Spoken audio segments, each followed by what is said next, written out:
تنها شدم از وقتی که دستاتو ول کردم، رفتم و با هر کی نباید درد و دل کردم.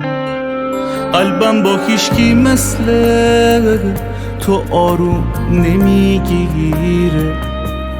این آدما عشقو چقدر زود یادشون میره.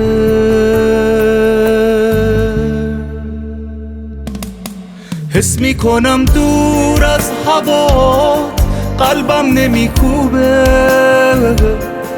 تو بهتر از من میدونی چی واسه من خوبه. دنیای من تاریکه بود تو خالق نوری. من بی تو میمیرم خدایا، خستم از این دوری.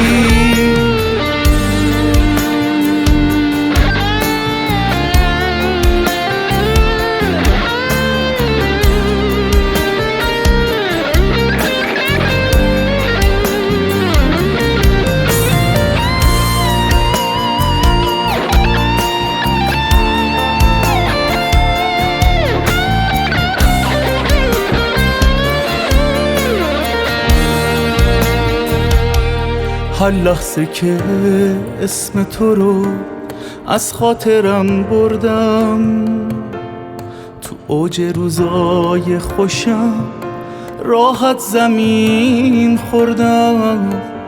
با چشم خیس خوابیدم و خوابای بد دیدم.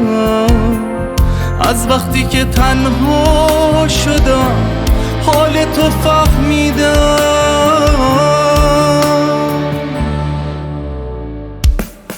حس میکنم دور از هوات قلبم نمیکوبه. تو بهتر از من میدونی چی واسه من خوبه. دنیای من تاریکه و تو خالق نوری.